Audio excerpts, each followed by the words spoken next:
जय शिव. मी sister Sangeeta SJB आहे. मी तुम्हाला इयत्ता 10वीची धर्मशिक्षण घेणार आहे आणि आपण धर्मशिक्षण सुरू करण्याच्या आधी येशूला आपल्यामध्ये आमंत्रित करूया एका गीताद्वारे. त्याच्या आधी आपण आपले हात जोडूया आणि डोळे बंद करू. आलो मी द्वारे प्रभु रे, आलो मी द्वारे, आलो मी द्वारे प्रभु रे, आलो मी द्वारे.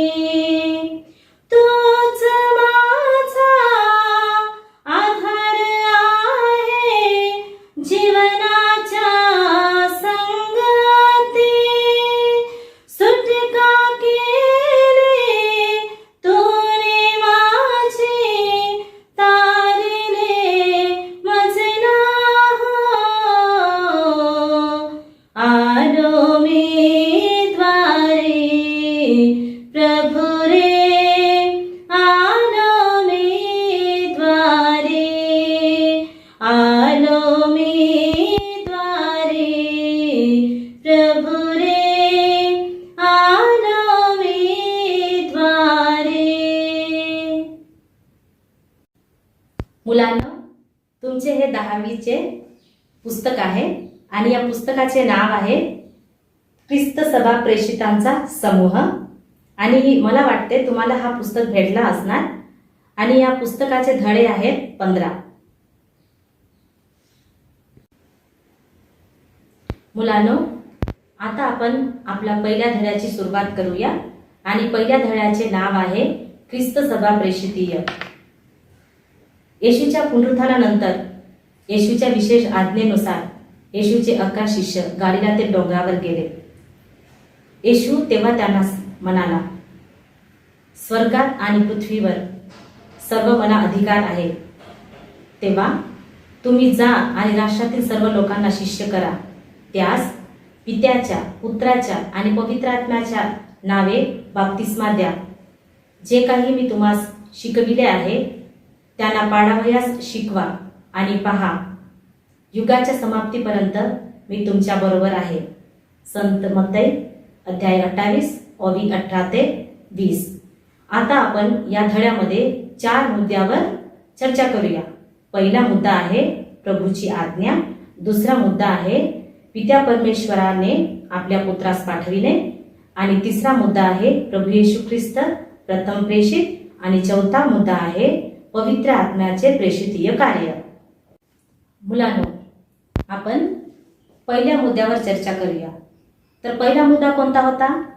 प्रभू येशूची आज्ञा. वलांडन सणाच्या दिवशी जेव्हा येशू पवित्र बलिदानाची स्थापना करत होते त्यावेळेस येशू म्हणाले, हे माझ्या स्मरणार्थ करा. करंथीकरास पहिले पत्र अध्याय 11 ओवी 24 मध्ये म्हणाले आहे, हे माझ्या स्मरणार्थ म्हणजे माझ्या स्मृतीसाठी करा. आणि येशूने ही सुद्धा आज्ञा दिली की पवित्र सुसमाचाराची, पवित्र शुभ वर्तमानाची घोषणा करणे. येशूने आपल्या शिष्यामार्फत काय केले आहे? त्यांनी आपल्याला ख्रिस्त सभेला जबाबदारी सोपवून दिलेली आहे.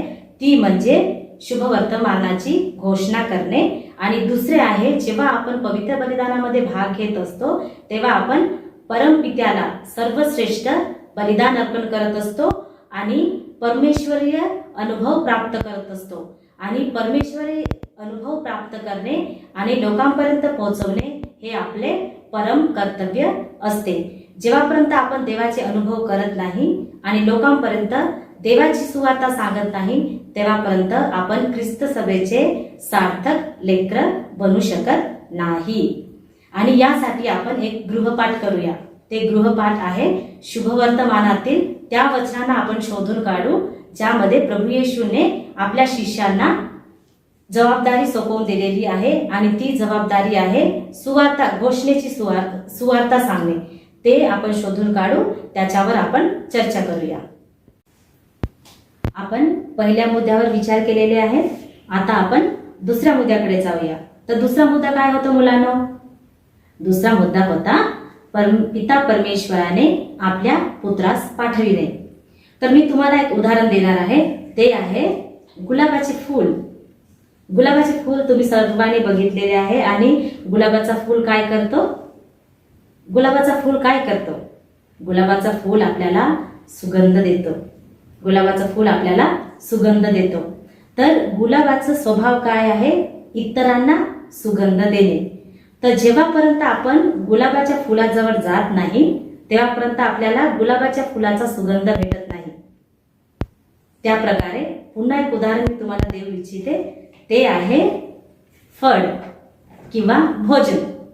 जेव्हापर्यंत आपण भोजन सेवन करत नाही तेव्हापर्यंत आपल्याला भोजनाची रुची समजून येत नाही.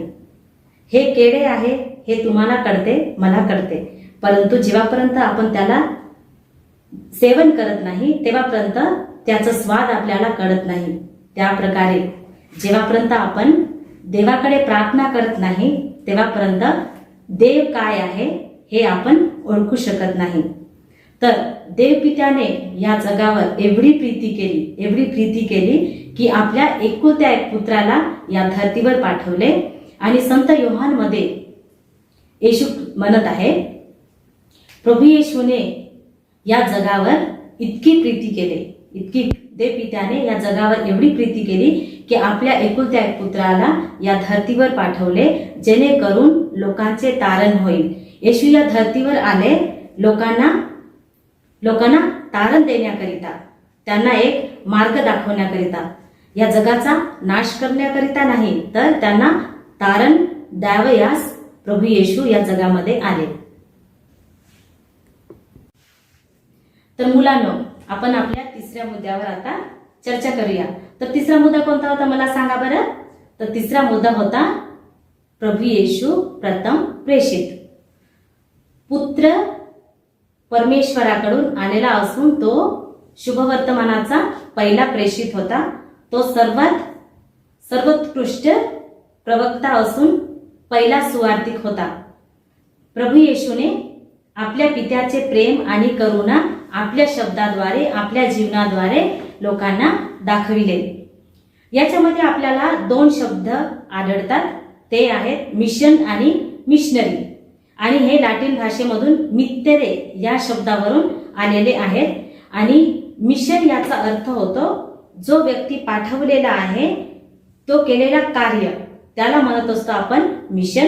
आणि मिशनरी आहे तो व्यक्ती जो पाठविला गेलेला आहे त्याला आपण मिशनरी म्हणत असतो. आणि प्रभू येशूची सुवार्तेची सुरुवात कुठून झालेली आहे कोणाला माहित आहे का? येशूच्या सुवार्तेची सुरुवात तिथून झाली, नाझरेत गावातील सभागृहामध्ये. तिथे येशू म्हणाला, त्यांनी मला पाठवले आहे जेणेकरून मी लोकांना सुवार्तिक बनू, आंधळ्यांना दृष्टी लाभ देऊ, दीनांना सुवार्ता सांगू. आणि येशूचे जीवन, जन्म, शिकवणूक, चमत्कार, दुःखभोग, मृत्यू, पुनरुत्थान आणि स्वर्गारोहण याद्वारे त्यांनी आपले पित्याचे कार्य पूर्ण केले. तर मुलांनो, मी तुमच्यासाठी एक गृहपाठ देते आहे, ते आहे संत योहान मधून, शुभवर्तमानामधून आहे. आणि त्याच्यामध्ये जिथे देवपित्याने आपल्या पुत्रास आपले कार्य सोपवून देत आहे ते शुभवर्तमानात काढून घ्यायचे आणि 2 उतारे त्याच्यामधून तुम्हाला लिहायचे आहेत. तर चौथा मुद्दा कोणता होता? पवित्र आत्म्याचे प्रेषितीय कार्य. त्याबद्दल आपण थोडक्यामध्ये चर्चा करूया. परमेश्वर पित्याने पवित्र आत्म्याला यासाठी पाठवले की प्रभू येशूने सुरुवात केलेले तारण लोकांमध्ये राहावे, त्यांच्यामध्ये सजीव राहावे, जिवंत राहावे यासाठी आणि त्यांना मदत करण्यासाठी पवित्र आत्म्याला परमपित्याने पाठवले. आणि पवित्र आत्मा हा एक आधार स्तंभ बनत आहे. पित्याच्या द्वारे आलेला पुत्राचे कार्य ठेवण्याकरिता आलेला एक आधारस्तंभ आहे. येशू वाळवंटामध्ये जाण्याच्या आधी प्रार्थना करण्याच्या आधी पवित्र आत्मा त्याला कुठे घेऊन गेला? वाळवंटामध्ये प्रार्थना करावयास घेऊन गेला. आणि जेव्हा येशूच्या शिष्यांना शक्ती नव्हती, येशूचे स्वर्गारोहणाची वेळ आली, त्यावेळेस त्यांना शक्ती नव्हती, तर प्रभू येशूने त्यांना एक वचन दिले, मी माझ्या आत्म्याला तुमच्यावर पाठविणार. आणि आपले आत्मा त्यांनी आपल्या शिष्यावर फुंकले. आणि पेंटकोस्टच्या दिवशी ज्या वेळेस पवित्र आत्मा अग्नीच्या स्वरूपात, जिभेच्या स्वरूपात शिष्यावर आले, त्यावेळेस त्यांना एक नवीन शक्ती उत्पन्न झाली, एक ऊर्जा आली. आणि त्यामुळे त्याच वेळेवर संत पेत्रुस उभा राहून ख्रिस्ताची घोषणा केली. आणि या घोषणेद्वारे त्या फलस्वरूपी 3000 लोकांनी येशूच्या नावी बाप्तिस्मा ग्रहण केले. आणि ते एक आपल्या ख्रिस्त सभेची सुरुवात होती.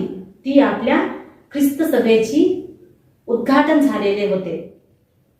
तर थोडक्यामध्ये सांगायला, पिता आणि पुत्राचे जे कार्य आहे ते पूर्ण करण्याकरिता पवित्र आत्म्याची गरज आहे. आणि पित्याच्या द्वारे पुत्र या दुनियेमध्ये आले, या जगामध्ये आले. आणि येशूचे जे कार्य सुरुवात केली होती ते म्हणजे येशू आणि पवित्र आत्म्याने केलेले कार्य ख्रिस्त सभेमध्ये येऊन ख्रिस्त सभेची वाढ झाली. आणि ख्रिस्त सभेचे अंग म्हणून तुम्ही आणि मी आज उपस्थित आहोत. तर आपण आपला हा धडा समाप्त करण्याच्या आधी आपण पवित्र आत्म्याला आपल्यामध्ये बोलवूया, आमंत्रित करूया, जेणेकरून आपण सुद्धा पित्याच्या द्वारे आणि पुत्राच्या द्वारे, पवित्र आत्म्याच्या द्वारे एक आधारस्तंभ इतर लोकांकरिता बनू. तर सर्वांनी आपले हात जोडा आणि डोळे बंद करा. आपण पवित्र आत्म्याला आपल्यामध्ये आमंत्रित करूया. आत्मा वरदायका, पावनात्मा वरदायका, पावनात्मा वरदायका, दे दे आपुली शांती दान, दे दे आपुली शांती दान, दे दे आपुली शांती दान, दे दे आपुली शांती